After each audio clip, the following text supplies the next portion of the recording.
எல்லாருக்கும் வணக்கம். நான் Hema Subramanian. Welcome to home cooking Tamil. பொதுவாக நம்ம வீட்டில் ஏதாவது ஸ்பெஷல் ஒகேஷன்ஸ் ஸ்பெஷல் டேஸ் இருந்தால் நம்ம யூஸ்வலாக செய்கிற ஸ்வீட்ஸ் ஏதாவது ஒரு கேசரியாக இருக்கும், இல்லைனா ஒரு சக்கரை பொங்கல், பாயசம், அந்த மாதிரி தான் செய்வோம். இன்றைக்கி நல்ல ஒரு ஸ்பெஷலான ஸ்வீட் ரெசிபி தான் உங்களோட ஷேர் பண்ண போகிறேன். இது பாசுந்தி. இது நம்ம எல்லாருக்குமே பிடிச்ச ரொம்ப ஈஸியாக செய்யக்கூடிய ஒரு ஸ்வீட். வாங்க எப்படி செய்கிறதுன்னு பார்க்கலாம்.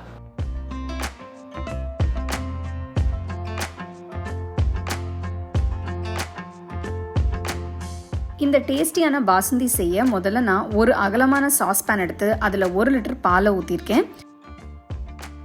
ஸ்டோவை லோ ஃப்ளேம்லேயே வச்சு பாலை கிண்டி விடுங்க.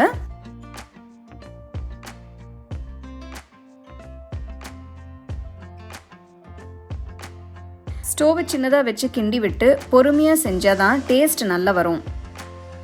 பால் நம்ம 1 லிட்டர் ஊற்றிருக்கோம். இது பாதி அளவு குறையிற வரைக்கும் கொதிக்க விடுங்க. பாசுந்தி செய்யும்போது ஒரு நான்ஸ்டிக் பாத்திரத்தில் செஞ்சிங்கன்னா ஈஸியாக இருக்கும். அதோட அப்பப்போ கிளறி விட்டுட்டே இருந்தீங்கன்னா அடியில் சைட்லேயும் ஒட்டாமல் பால் நல்லா கொதிச்சு திக்காக வந்துடும்.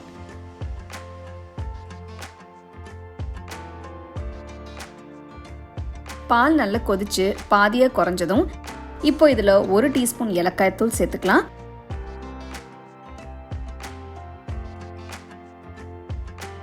அடுத்து ஒரு 1/4 கப் சர்க்கரை சேர்க்குறேன். அப்புறமா டேஸ்ட் பார்த்துட்டு தேவைப்பட்டா இன்னும் கொஞ்சம் கூட சேர்த்துக்கலாம்.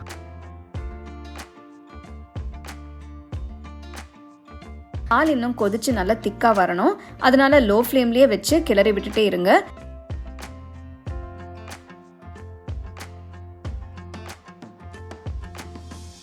பாருங்க, நல்லா திக்கா கெட்டியா வந்துருச்சு. இந்த ஸ்டேஜ்ல பால்ல கரைச்ச குங்குமப்பூவை ஊத்தி கிளறுங்க. இன்னும் கொஞ்ச நேரம் நல்லா பாயில் ஆகட்டும். பாசுந்தி ரெடி ஆயிடுச்சு. ஆறுனதும் ஃப்ரிட்ஜில் வச்சு நல்லா சில்லுன்னு ஆனதும் மேலே கொஞ்சம் நட்ஸை தூவி பரிமாறுங்க. நீங்கள் இதை சூடாக சாப்பிட்டாலும் நல்லாயிருக்கும். உங்கள் டேஸ்ட்டுக்கு தகுந்த மாதிரி சாப்பிட்டு என்ஜாய் பண்ணுங்கள்.